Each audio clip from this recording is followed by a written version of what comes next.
औज़ुबिल्लाहिमिनश्शैतानिर्रजीम बिस्मिल्लाहिर्रहमानिर्रहीम।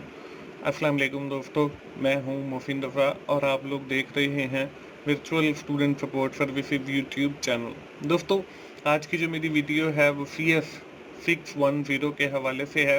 Computer networks की हमारी जो असाइनमेंट नंबर 2 आई है उस हवाले से है। दोस्तों, बढ़ते हैं हम अपनी इस असाइनमेंट की तरफ और देखते हैं सबसे पहले कि हमारी इस असाइनमेंट की रिक्वायरमेंट्स क्या हैं। दोस्तों, इस असाइनमेंट का जो हमारा पहला क्वेश्चन है वो आप लोगों को स्क्रीन के ऊपर नजर आ रहा है। Given below is a graphical model of a network where every packet switch is represented by a node circle and the connection between these packets which are represented by the link straight line। हमें जो है वो एक network दिखाया गया है। इसमें ये जो आपको गोल 1 2 3 4 नजर आ रहा है ये हमारी नोड्स हैं और ये जो लाइंस आपको नजर आ रही हैं स्ट्रेट ये हमारे लिंक्स हैं। After carefully analysing the above given graphical model, हमने जो है इसको एनालाइज करना है जो मॉडल हमें दिखाया गया है। You are required to perform the root computation and find out the next hop for each of the following node।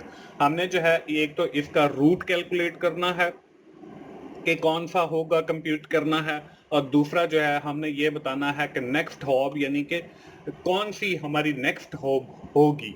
ये है दोस्तों हमारा क्वेश्चन नंबर 1।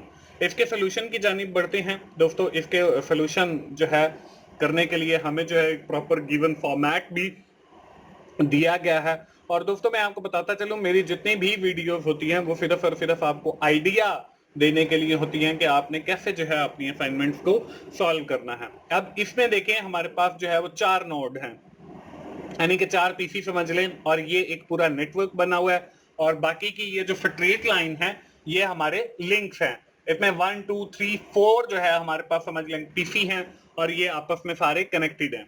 अब हमें जो टेबल दिया गया ये हमें नोड 1 का दिया गया, यानी कि पहली नोड का दिया गया, फिर दूसरी का और तीसरी का दिया गया और चौथी का नहीं दिया गया। तो हमने जितने टेबल्स दिए गए उन्हीं की कैलकुलेशन करनी है और उसके बाद हमने कुछ भी नहीं करना। अब यहाँ पे नोड 1 है, यानी कि ये पहली नोड है। इसमें देखें एक हमें डेस्टिनेशन दिया गया और नेक्स्ट हॉप दिया गया। तो डेस्टिनेशन जो है वो 1 है और 1 पे हमसे पूछा ही गया है कि 1 डेस्टिनेशन की जो है वो नेक्स्ट हॉप जो है वो क्या होगी। तो 1 जो है इसकी जो नेक्स्ट हॉप होगी वो खुद इटसेल्फ 1 होगी, तो इसलिए जो है इसको मैंने नील कर दिया। तो यहाँ पे देखें अगली जो है वो हमारे पास 2 है, यानी कि ये वाली नोड, इस 2 से जो है हम अगर जाते हैं अपनी नोड 1 की तरफ तो हमें जो है किस रूट के थ्रू जाना पड़ेगा। तो यहाँ पे देखें हमें जो है अगर हम नोड 1 के ऊपर हों और हमने 2 डेस्टिनेशन के ऊपर जाना है तो हम लोग क्या करेंगे, या 2 से हमने 1 पर वापस आना हो, यानी कि हमने 1 से जो है नोड 1 से जो है वो 2 डेस्टिनेशन के ऊपर जाना है। तो ये देखें 1 और फिर हमें 4 आएगा, तो यहाँ पे मैंने देखे 1 और 4 लिखा है। उसके बाद जो है हम 2 डेस्टिनेशन पे पहुंच जाएंगे। इसके बाद अगली जो है वो हमारे पास 3 है, यानी कि हम नोड नंबर 1 के ऊपर हैं और हमने जाना है, डेस्टिनेशन हमारा जो है वो 3 है। तो हमारी जो रूट बनेगा वो 1 और 3, यानी कि 1 और फिर 3 पर हम पहुंच जाएंगे। इसी तरह आगे जो है वो हमारे पास देखें 4 है, तो हमने 4 पर जाना है, तो वो कैसे जाएंगे, 1 और फिर हम 4 पर चले जाएंगे। तो यहां पे भी देखें मैंने 1 और 4 लिखा है। इसके बाद अगली जो हमारी नोड है वो हमारे पास देखें 2 है। अब 2 में जो डेस्टिनेशन भी है नेक्स्ट हॉप भी है। अब डेस्टिनेशन 1 है, यानी कि 2 से जो है हमने 1 पर जाना है, तो हम जो है वो पहले 2 से जो है 2 और 4 और फिर हम 1 पर जाएंगे। एक रूट तो ये है, दूसरा क्या है 2 4 3 और 1 पर पहुंच जाएंगे। अब इसके अंदर देखें हमारे पास जो है वो 3 नोड इन्वॉल्व होती है, तो ये रास्ता जो है वो लंबा है, तो हम शॉर्टकट से जाएंगे, यानी कि 2 और 4। तो ये 2 और 4 मैंने लिख दिया। अब देखिए नोड भी 2 है और डेस्टिनेशन भी 2 है, यानी कि 2 से हमने 2 के ऊपर जाना है, तो यही हमारा सोर्स है, यही हमारा डेस्टिनेशन है, तो इसको मैंने नील कर दिया। इसके बाद देखें अगली जो है वो हमारे पास वो 3 है, यानी कि हमने 2 नोड पर हैं और हमने 3 पर जाना है। तो इसका एक तरीका ये है कि 2 4 1 और 3 पर चले जाएं, और इसका तो दूसरा तरीका है शॉर्टकट, वो 2 4 और 3 है। तो यहाँ पे देखें 2 और 4 मैंने लिख दिया और हम उसके बाद 3 पर पहुंच जाएंगे। अब आगे देखें, आगे जो है वो 4 पर जाना है, यानी कि 2 से हम 4 पे जाएंगे तो वो 2 और 4 ही आ जाएगा। तो इस तरीके से हम नॉट नंबर 2 से जो है वो 4 पर चले जाएंगे। तो हमारे 2 टेबल कंप्लीट हो गए। और तीसरा टेबल जो है वो देखें नॉट 3 के ऊपर है, यानी कि हम इस नॉट पर हैं। अब इसमें भी एक सोर्स है, एक डेस्टिनेशन है, यानी कि डेस्टिनेशन नेक्स्ट स्टॉप है। तो डेस्टिनेशन 1 है, यानी कि 3 से हमने 1 पर जाना है। तो इसका एक तरीका जो है वो ये है कि 3 4 और 4 से फिर हम 1 पर चले जाएं। दूसरा जो शॉर्टकट है वो 3 से डायरेक्ट 1 है। तो यहाँ पे देखें 3 और 1 लिख दिया है। इसके बाद आगे जो है हमने देखें 3 से 2 पर जाना है। अब इसका एक तरीका तो ये है कि 3 से 1, 1 से 4 और 4 से 2। ये जो है इसका ज्यादा लंबा रूट बन जाएगा। तो अब हम क्या करेंगे, हम 3 से 4 और 4 से 2 पे जा सकते हैं। तो यहाँ पे मैंने जो है वो 3 और 4 लिख दिया। तो इस तरीके से हमारे जितने भी टेबल हैं क्वेश्चन नंबर 1 के वो कंप्लीट हो जाते हैं और हमारा क्वेश्चन नंबर जो 1 है वो भी कंप्लीट हो जाता है। इसके बाद क्वेश्चन नंबर 2 आता है। क्वेश्चन नंबर 2 शुरू करते हैं। इसमें क्या है, in a network a bridge keeps the list of all devices attach with the segment. हमारी जितनी भी डिवाइसेस हैं वो सेगमेंट से हमें दिखाया गया। अब हमारा जो पहला सेगमेंट है वो देखें, उसके अंदर कंप्यूटर ए बी सी है और जो दूसरा सेगमेंट है वो उसमें हमारे पास कंप्यूटर एक्स वाई जी है। और यहाँ पे यही बताया, the following figure show computer A B C और कनेक्टेड टू द सेगमेंट 1 और कंप्यूटर एक्स वाई जी जो है वो सेगमेंट 2 के साथ कनेक्टेड है। और इन दोनों लाइन को जो है वो हमने ब्रिज के थ्रू जो है वो कनेक्ट किया हुआ है पोर्ट 1 और पोर्ट 0 के जरिए। You are required to fill the following table with the specific information the bridge will store in case of each event mention in the table. हमारे पास जो ब्रिज है वो कौन सी इंफॉर्मेशन को जो है अपने पास स्टोर करेगा। इसमें हमारे पास देखें लैन 1 है और लैन 2 है। ये सेगमेंट 1 है, सेगमेंट 2 है। सेगमेंट 1 के अंदर ए बी सी कंप्यूटर है और सेगमेंट 2 के अंदर हमारे पास एक्स वाई जी कंप्यूटर है।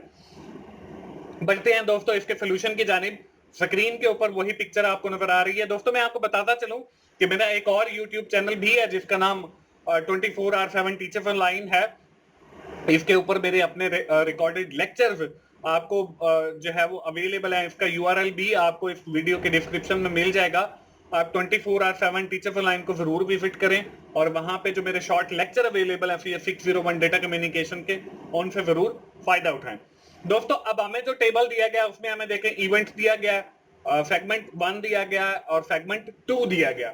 अब हमने जो है वो आइडेंटिफाई करना है कि ये किस सेगमेंट के अंदर फॉल करता है। अब सबसे पहले जो हमें इवेंट दिया गया वो ब्रिज बूस्ट का दिया गया कि ब्रिज बूस्ट है हो रहा है। और ब्रिज बूस्ट के अंदर क्या होता है कि हमारे जो सेगमेंट 1 होता है या सेगमेंट 2 होता है वो दोनों जो है रिफ्रेश हो जाते हैं। तो इसलिए यहाँ पे मैंने डैश डैश डाल दिया, यानी कि ये नील डाल दिया, इस पे कुछ नहीं है।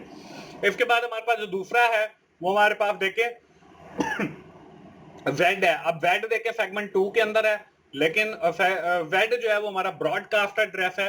तो देखिए सेगमेंट 1 के अंदर मैंने डैश डाल दिया है क्योंकि वेड हमारा सेगमेंट 1 के अंदर नहीं है, सेगमेंट 2 के अंदर है। तो यहाँ पे देखें मैंने सेगमेंट 2 का जो है उसके अंदर वेड लिख दिया है। इसके बाद हमारा अगला जो है वो हमारे पास देखें एक्स सेंड टू वी, यानी कि एक्स ने जो है वो कोई डेटा सेंड करना है कंप्यूटर वी को।